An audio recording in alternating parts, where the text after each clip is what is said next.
ഷാരോൺ വധക്കേസിൽ കുറ്റക്കാരി എന്ന് കണ്ടിട്ടുള്ള ഗ്രീഷ്മയ്ക്ക് എന്ത് ശിക്ഷയാണ് ലഭിക്കാൻ പോവുക എന്നതിൽ ആണ് വ്യക്തത കൈവരേണ്ടത്. ഇന്ന് ശിക്ഷാവിധി ഉണ്ടാകില്ല എന്ന് തന്നെയാണ് അനുമാനിക്കുന്നത്. തിങ്കളാഴ്ചയാണ് ശിക്ഷാവിധിക്കുള്ള സാധ്യത. ഇപ്പോൾ കുറ്റക്കാർ എന്ന് കണ്ടെത്തിയതിനു ശേഷമുള്ള അന്തിമവാദം ആണ് ഇപ്പോൾ കോടതിയിൽ നടന്നുകൊണ്ടിരിക്കുന്നത്. പ്രതിഭാഗവും പ്രോസിക്യൂഷനും തമ്മിൽ ശിക്ഷ ഏറ്റവും പരമോന്നതമായ ശിക്ഷ നൽകണം എന്ന വാദം പ്രോസിക്യൂഷൻ ഉന്നയിക്കുമ്പോൾ ഏറ്റവും കുറഞ്ഞ ശിക്ഷയിലേക്ക് എത്തിക്കുവാനുള്ള ശ്രമം പ്രതിയുടെ ഭാഗത്ത് നിന്ന് ഉണ്ടാകുന്നു.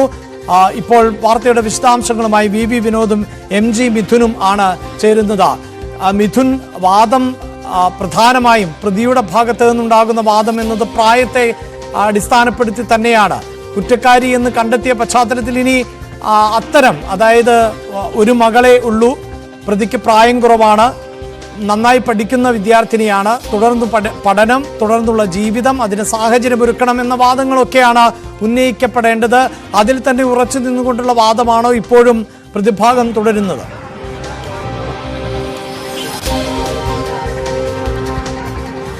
ഇപ്പോൾ നമുക്ക് ലഭ്യമാകുന്ന വിവരങ്ങൾ അനുസരിച്ച് തിങ്കളാഴ്ച ശിക്ഷ വിധിക്കുമെന്നുള്ളതാണ്. അത്തരത്തിലുള്ള തീരുമാനത്തിലേക്ക് ഇപ്പോൾ കോടതി എത്തിയിരിക്കുന്നു. അതായത് മാധ്യമ വാർത്തകൾ അടിസ്ഥാനമാക്കി വിധി പറയാനാകില്ല എന്ന് ജഡ്ജി വ്യക്തമാക്കുന്നു. മാധ്യമങ്ങളോട് പ്രോസിക്യൂഷൻ കാര്യങ്ങൾ പറയുമ്പോൾ അത് കൃത്യമായി ശ്രദ്ധയോടെ വേണം പറയാൻ. അതിന്റെ അടിസ്ഥാനത്തിൽ ഒരു തരത്തിലും വിധി പറയാനാകില്ല എന്നുകൂടി ജഡ്ജി പറയുകയും ചെയ്യുന്നു. തിങ്കളാഴ്ച ഈ കേസിൽ ശിക്ഷ വിധിക്കുമെന്ന് ഇപ്പോൾ കോടതി പറയുകയാണ്. ഇന്ന് അന്തിമവാദത്തിന് ശേഷമാണ് ഇപ്പോൾ ഒരു നിലപാട് കോടതി വ്യക്തമാക്കിയിരിക്കുന്നത്. ഷാരോൺ രാജ് വധക്കേസിൽ തിങ്കളാഴ്ച ശിക്ഷ വിധിക്കുമെന്നുള്ള സുപ്രധാന വിവരം തന്നെ അഭിലാഷ് ഇപ്പോൾ പുറത്തുവരുന്നത്. ഏറ്റവും പുതിയ വിവരമായി കൂട്ടിച്ചേർക്കാനുള്ളത്, ഇന്ന് വിധി പ്രസ്താവം ഉണ്ടാകില്ല. എന്താണ് ഗ്രീഷ്മയ്ക്ക് ശിക്ഷ ലഭിക്കാൻ പോകുന്നത് എന്നത് സംബന്ധിച്ച കോടതിയുടെ തീരുമാനം ഇന്ന് ഉണ്ടായേക്കില്ല. തീരുമാനം തിങ്കളാഴ്ച ആയിരിക്കും എന്നത് തന്നെയാണ്. ഇന്നിപ്പോൾ അന്തിമവാദം ആണ് നടന്നുകൊണ്ടിരിക്കുന്നത്. ശിക്ഷ തിങ്കളാഴ്ച വിധിക്കുമെന്ന ഏറ്റവും പുതിയ വിവരം ആണ് പ്രേക്ഷകരുമായി പങ്കുവെക്കേണ്ടത്. വളരെ പ്രധാനപ്പെട്ട വാദം ആണ് ഇപ്പോൾ നടന്നുകൊണ്ടിരിക്കുന്നത്. ഗ്രീഷ്മയെ ഷാരോൺ രാജിന് സംശയമുണ്ടായിരുന്നു എന്നത് ഉൾപ്പെടെയുള്ള വാദം ആണ് പ്രതിഭാഗത്തിന്റെ ഭാഗത്ത് നിന്ന് ഇപ്പോൾ ഉയർത്തിക്കാണിച്ചത്. ഇത് ബന്ധം കൂടുതൽ വഷളാക്കി എന്ന് പറയുന്നു. ഹോട്ടലിൽ എത്തിച്ച സ്വകാര്യ നിമിഷങ്ങൾ മൊബൈൽ ഫോണിൽ പകർത്തി ബന്ധത്തിൽ നിന്ന് പിന്തിരിയാനാവാത്ത അവസ്ഥയിലേക്ക് ഷാരോൺ എത്തിക്കുകയായിരുന്നു. ഗ്രീഷ്മയുടെ മുമ്പിൽ ആത്മഹത്യ മാത്രമായിരുന്നു വഴി എന്നിങ്ങനെ ഉള്ള വാദങ്ങൾ ഉന്നയിച്ചുകൊണ്ട് ഗ്രീഷ്മയ്ക്ക് ലഭിക്കേണ്ട ശിക്ഷ പരമാവധി കുറപ്പിക്കുന്നതിന് വേണ്ടിയുള്ള ശ്രമം ആണ് പ്രതിയുടെ ഭാഗത്ത് നിന്ന് നടന്നുകൊണ്ടിരിക്കുന്നത്. അതേസമയം കോടതി വ്യക്തമാക്കിയിട്ടുള്ളത് മാധ്യമ വാർത്തകൾ അടിസ്ഥാനമാക്കിയിട്ടല്ല വിധി പറയുന്നത് എന്നുള്ളതാണ്. മാധ്യമങ്ങൾ കേസിനെ കൈകാര്യം ചെയ്തത് അതിവൈകാരികമായിട്ടാണ് എന്നും പറയുന്നുണ്ട്.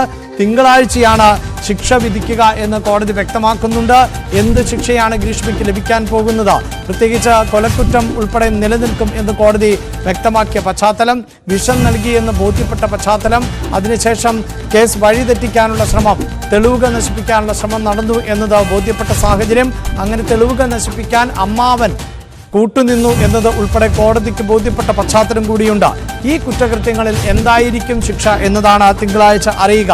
വി വിനോദ് ചേരുന്നുണ്ട്. വിനോദ്, പ്രോസിക്യൂഷൻ അവരുടെ നിലപാടുകളിൽ ഉറച്ചു നിന്നുകൊണ്ടുള്ള വാദം, ഇത് അപൂർവങ്ങളിൽ അപൂർവമായൊരു കൊലപാതകം, വെൽ പ്ലാൻഡായ കൊലപാതകം, ദിവസങ്ങൾക്ക് മുമ്പേ ആരംഭിച്ച കൊലപാതക ശ്രമം, പലപ്പോഴായി പരാജയപ്പെട്ടിട്ടും അതിൽ നിന്ന് പിന്മാറാത്ത നിലപാട്, ഇതെല്ലാം പ്രതിയുടേത് ക്രിമിനൽ മൈൻഡാണ്, കൊല്ലുക എന്ന ഒറ്റ ലക്ഷ്യത്തോടു കൂടി തന്നെയാണ് മുന്നോട്ട് പോയത്.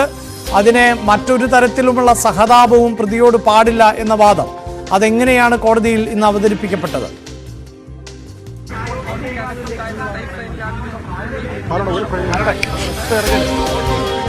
ഇപ്പോൾ ഡാൻ കുര്യൻ, നമ്മുടെ പ്രതിനിധി ഡാൻ കുര്യൻ കോടതി മുറിയിൽ അപൂർവങ്ങളിൽ അപൂർവമായ ഒരു കേസായി പരിഗണിച്ചുകൊണ്ട് പരമാവധി ശിക്ഷയായ വധശിക്ഷ തന്നെ നൽകണം എന്ന ആവശ്യമാണ് പ്രോസിക്യൂഷൻ ഉന്നയിച്ചത്. പ്രധാനമായി കൃത്യമായ ആസൂത്രണത്തോടെ തന്നെയാണ് ഈ കൊലപാതകം ഗ്രീഷ്മ നടപ്പിലാക്കിയത്. ആദ്യം അതിനുവേണ്ടി പാരാസിറ്റമോൾ ഹൈ ഡോസിൽ ജ്യൂസിൽ കലക്കി നൽകാനുള്ള ശ്രമമുണ്ടായി. പക്ഷേ ആ ശ്രമം ഫലം കാണാതെ പോയി. പിന്നീട് വീണ്ടും അത് നടപ്പിലാക്കുക എന്ന ഉദ്ദേശത്തോടെ സമാനമായ തരത്തിൽ കഷായത്തിൽ കാപ്പിക് എന്ന കളനാശിനി അമിത അളവിൽ കലർത്തി ഈ പ്രതിയെ അവിടേക്ക് ഷാരോൺ രാജിനെ അവിടേക്ക് എത്തിക്കുന്നതിന് വേണ്ടി സ്നേഹം നടിച്ച് പ്രലോഭിപ്പിച്ച് ഗ്രീഷ്മയുടെ വീട്ടിലെത്തിച്ച് കഴിഞ്ഞ 2022 ഒക്ടോബർ 14 ഈ കഷായം കുടിപ്പിക്കുകയായിരുന്നു. അതിനുശേഷം ചുണ്ട് മുതൽ അടിവയറ് വരെ ശരീരമാസകലം ആന്തരിക അവയവങ്ങൾ ഉൾപ്പെടെ പൊള്ളിപ്പോകുന്ന തരത്തിലേക്ക് കാര്യങ്ങൾ എത്തി. പക്ഷേ 11 ദിവസം മരണവേദന അനുഭവിച്ചാണ് ഷാരോൺ ജീവൻ വെടിഞ്ഞത്. ഈ ഒരു പശ്ചാത്തലത്തിൽ ഇതിനെ എത്രമാത്രം ക്രൂരമായ ഒരു മാനസികാവസ്ഥയുള്ള ആൾക്കാണ് ഇങ്ങനെയൊക്കെ സ്വാഗതത്തിന് ശേഷം എന്ന കാര്യം പ്രതി ഗ്രീഷ്മയെ പുറത്തേക്ക് കൊണ്ടുവരുന്നതിന്റെ ദൃശ്യങ്ങളാണ് ഇപ്പോൾ കാണുന്നത്. പോലീസ് വാഹനത്തിൽ ജയിലിലേക്ക് കൊണ്ടുപോകുന്നതിന്റെ അട്ടക്കുളങ്ങര ജയിലിലേക്ക് ഗ്രീഷ്മയെ കൊണ്ടുപോകുന്നതിന്റെ ദൃശ്യങ്ങൾ ആണ് കാണുന്നത്.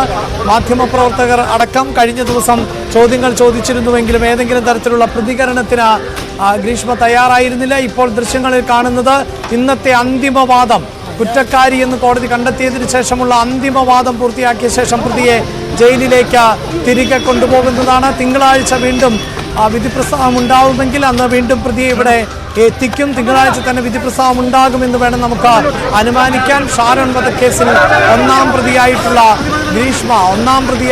ഗ്രീഷ്മയെ കോടതിയിലേക്ക് കൊണ്ടുപോകുന്നതിന്റെ ദൃശ്യങ്ങളാണ് കാണുന്നത്.